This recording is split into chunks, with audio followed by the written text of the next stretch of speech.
Hello guys! Welcome to my channel, Violin Simple Lives.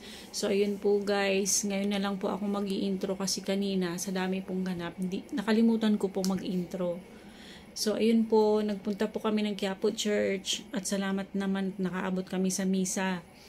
Ang pinaka ano po dun sa misa niya ay hinahanap namin si Jesus. Ayun po, panoorin niyo po ang aking video.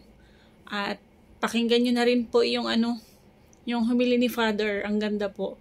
Kakapulutan po ng aral. Panoorin nyo po. Ayun na oh. Saan?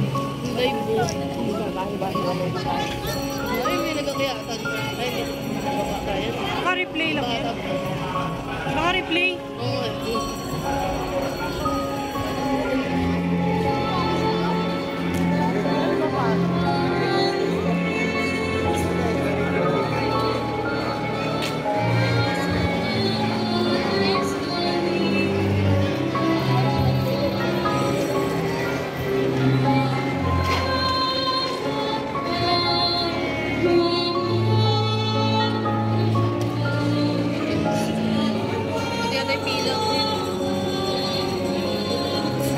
Guys, dito pa lang kami sa Santa Cruz. So, punta pa kami ng Quiapo. Umpisa ng lakad.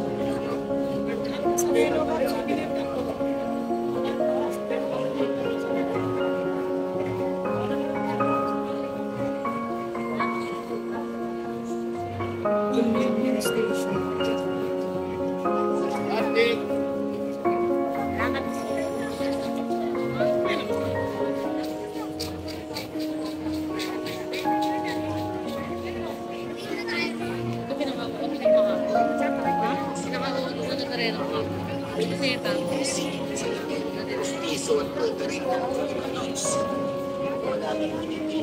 Kaya kalendaryo, ma'am, blessing kayo.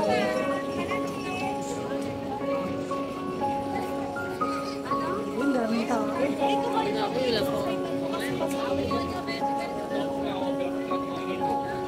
Ba't hindi maulan? Ay, umaga bang ulan? Hindi. Tulad na tayo. Ambon lang. Paglit lang, parang ano lang.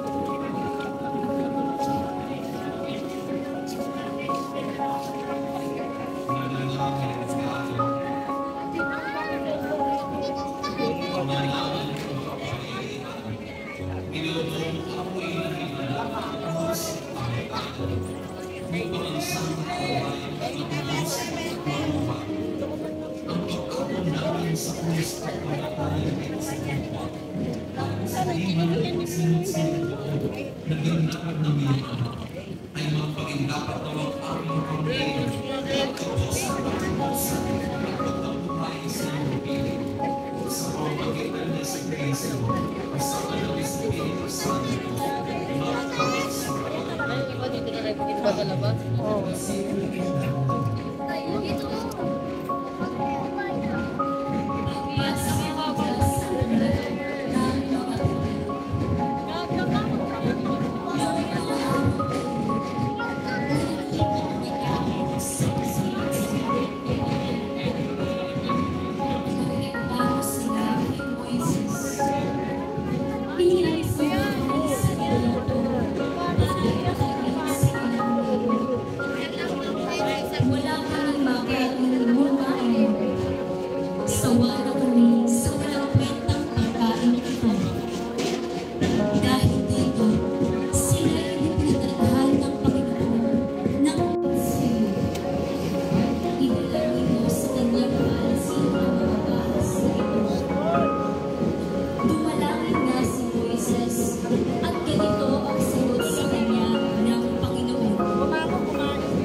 nagsisi ang karamihan, sa kanya'y nagbabalik loob.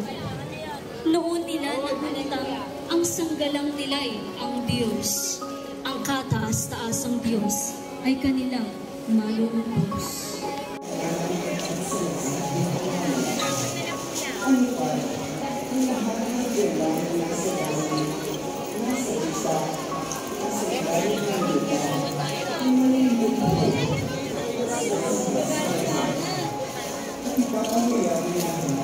Kasi si Kristo ang Panginoon sa ikakaraang ng Diyos ang salita ng Diyos. Salamat sa Diyos. Kasi Panginoon.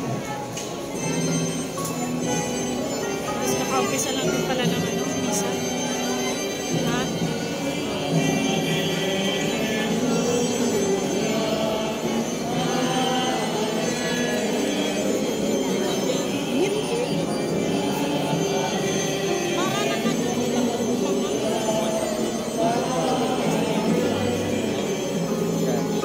Saan tayo, be?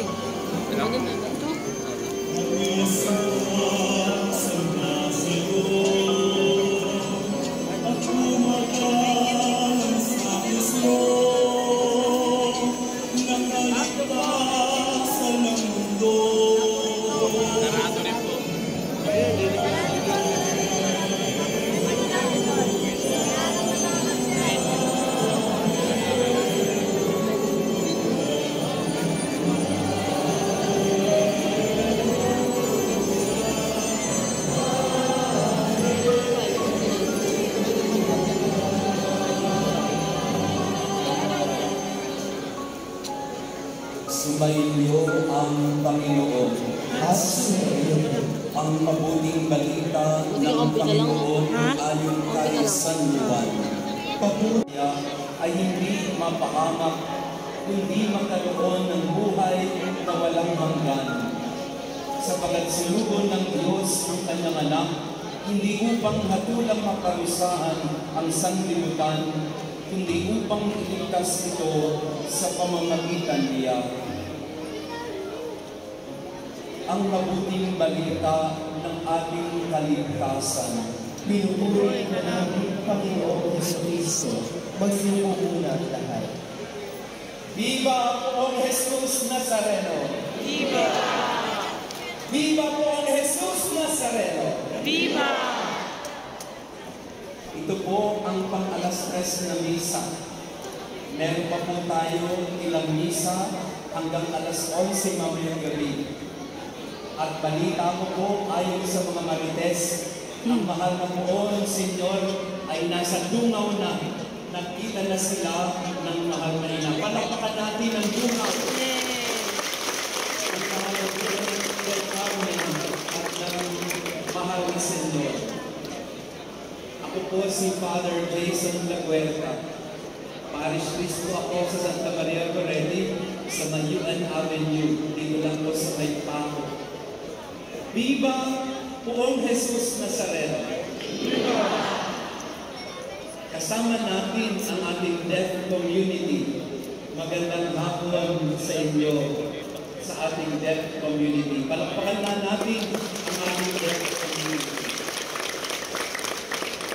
At sa inyo pong mga hindi nakapasok dito, na nandyan sa iba't ibang sulok sa paligid ng simbahan, o kaya yung mga nasa online sa malayong po o mga bansa, Viva Poong Jesus Nazareno! Viva! Pagnilayan natin, binigyan mo ako ng kaunting panahon dahil kailangan natin habulin ang iba-iba pang mga misa. Sa maiksing pagdinilay, nais ko kong bigyan ng diin ang tema ng Nazareno 2024. Ito po ay hango kay Juan 12:21. 2024, 12:21. Pwedeng tayaan sa loto. Nazareno 2024, galing sa Ebanghelyo ni Juan 12:21. Ibig po namin makita si Jesus. Ulitin nga po natin yun. Ibig po namin makita si Jesus. Balikan natin ang tatlong ito sa 12 kabanata ni San Juan. Sino ang nagsabi ng mga katagang ito? Ibig po namin makita si Jesus. Ang nagsabi ay mga Griego, hindi mga Hudyo. Sila po ay galing sa ibang bayan, pumunta ng Jerusalem para makipista. Sila ay mga dayo. Dahil pumunta sa pista para makita si Jesus. Tayo, marami dito sa simbahan at labas, hindi po tayo lehitimo mga taga-Quiapo. Marami sa atin ay mga dayo. Katulad ng mga Griego, sila po'y galing sa ibang bayan, pumunta ng pista para makita si Jesus. Ganon din tayo.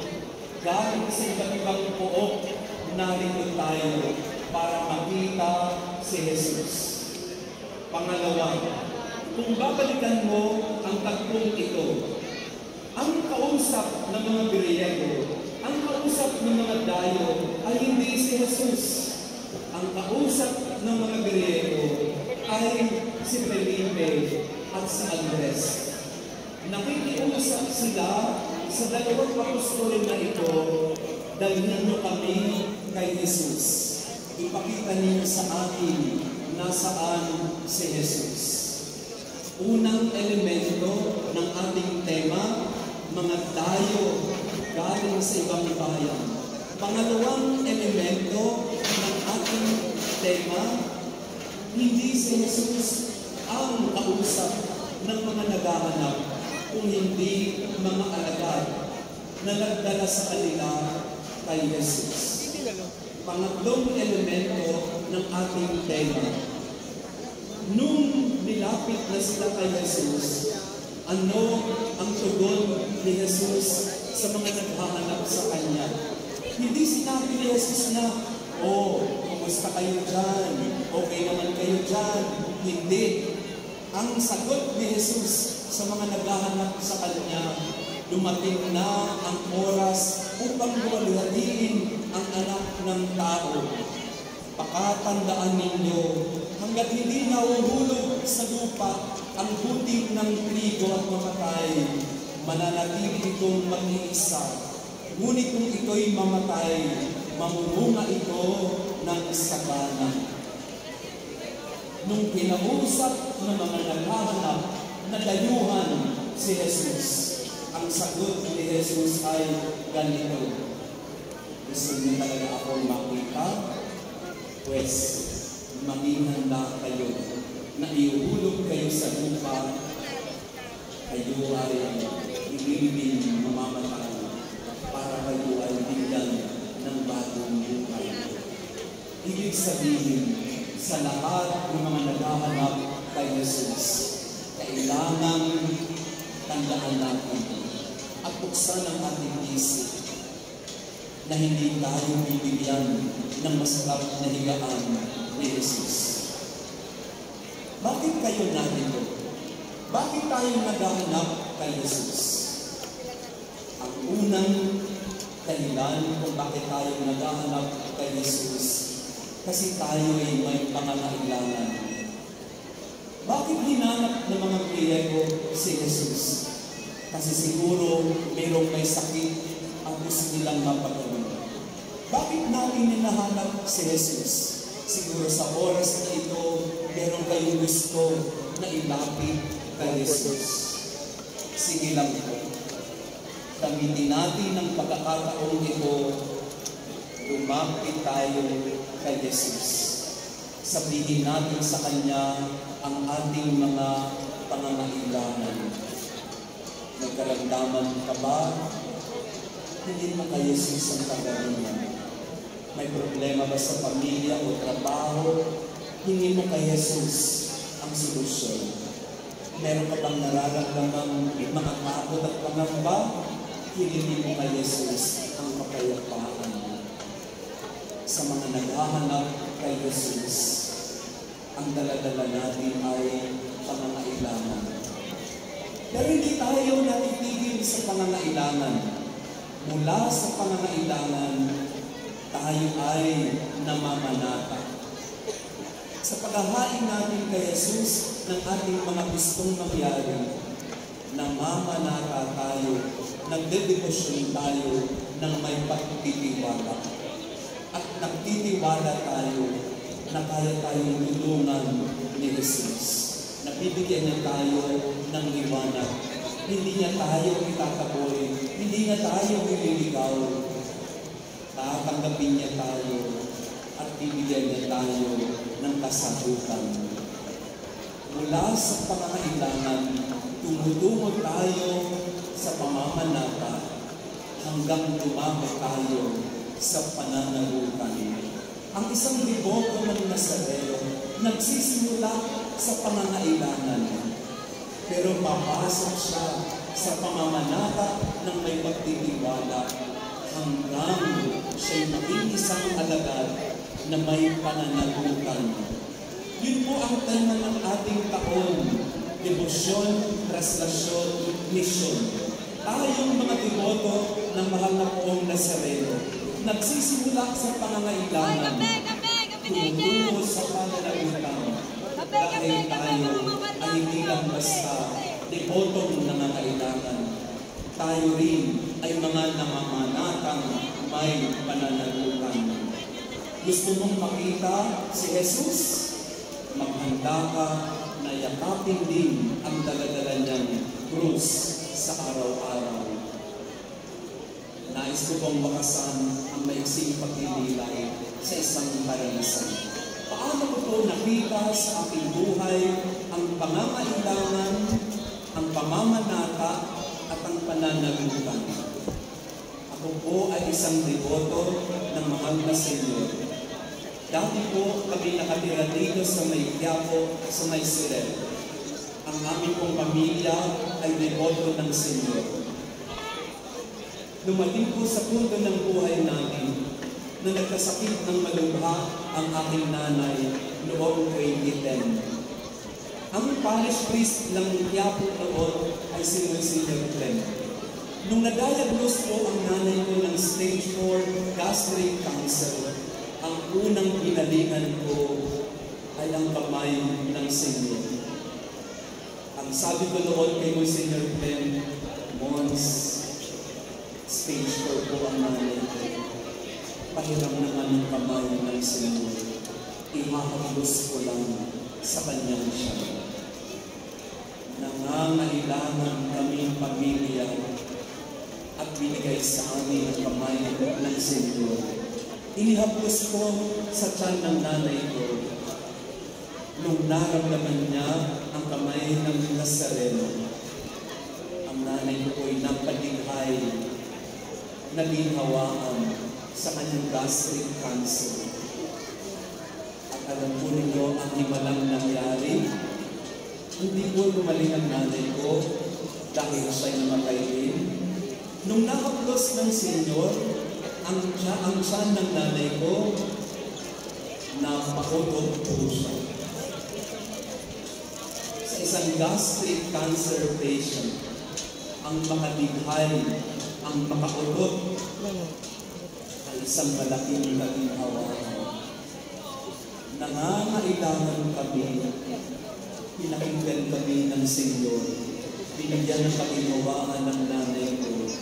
Mula doon, ako po'y namanata sa Senyor. Laging nagpapasalamat at ngayon may pananagutan bilang isang debotong pari hanggat maaari nandito ako pagpiesta ng Senyor. Namimisa man o hindi, kasama man sa prosesyon o sa gilid o sa labas, narito ako.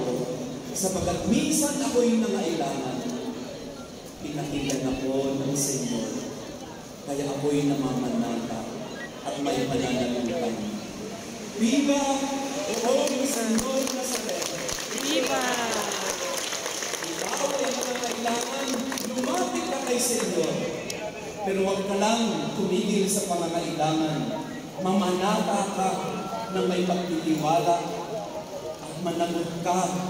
Yakapin mo ang misyon na binibigay niya sa iyo. kung ikaw ay deboto ng mahal na Senyor, kailangan gampanan mo ang misyon mo na magbigay din ng tikhay, ng ginhawa, ng putot sa kapwa. Ang Senyor, lagi mo siyang nakikinig. Gusto niyong makita si Jesus? Narito siya. Buksan ang isip at puso, mamanala tayo ng may devotion at pagtitiwala. Viva Poong Jesus Nazareno! Viva!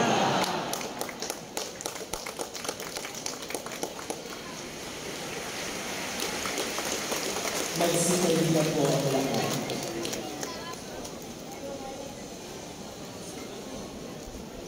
Lumulog tayo ngayon sa Panginoon at bigkasin ng pananampalataya.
Maligayang kapisahan po ng Poong Jesus Nazareno sa ating lahat.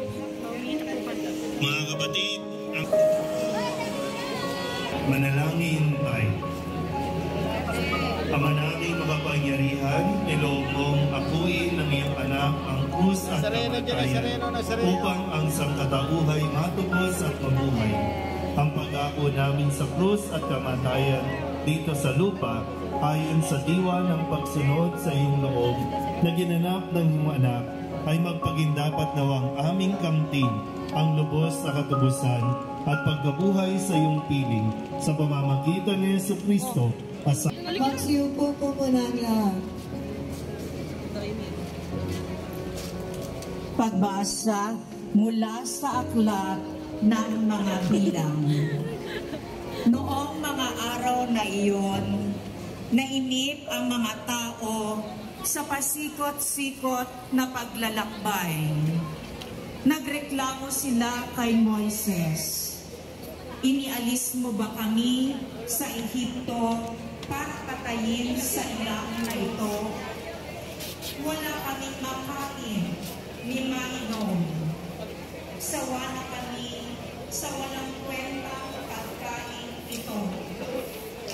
Dahil dito, sila'y pinagabang ng malasagdat na akas. Ayan guys.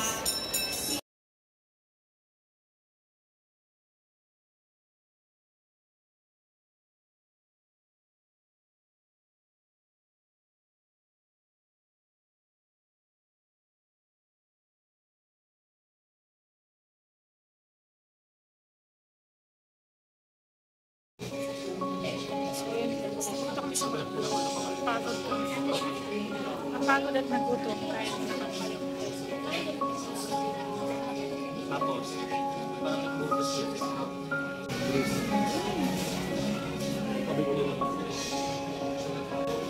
Buti na lang may spaghetti.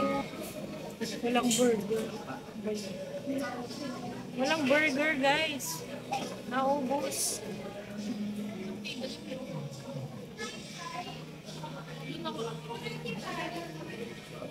Saan ba yung pin dito? Kung pin. Eh, ito, pagdakas mo dito. Alam mo, nakailang balik-balik na ako dito. Pwede mo pa ako iligaw. Hindi ko pa kami sa nice. So, ayun po guys. No?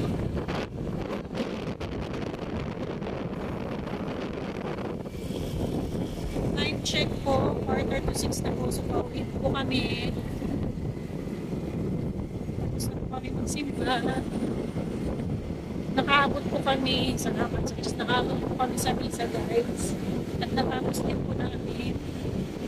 Tapos guys, bago kami kumain po na po. So ito ngayon, pauwi na po kami ng Cavite. Mission accomplished po. Nakapag-stay pa kami sa Quiapo. Sumala po ang masakit. Sana po lahat po ng mga hangarin namin mabuti at magkaroon po ng katuparan sa mga anak po sa amin.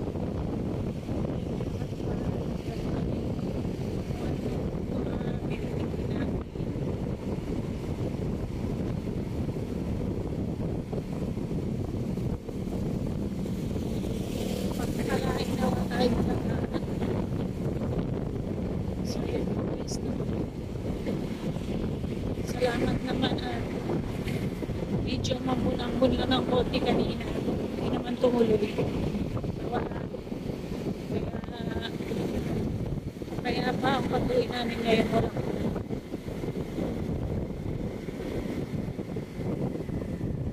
Hindi rin ako nakakuha ng masyadong orders ngayon kasi walang signal. Yung areang malapit sa Quiapo, wala po talagang signal. Hirap ang signal sa wifi at sa cellphone. So, yun po guys, no? And, Baywalk, di ba? Baywalk. Baywalk.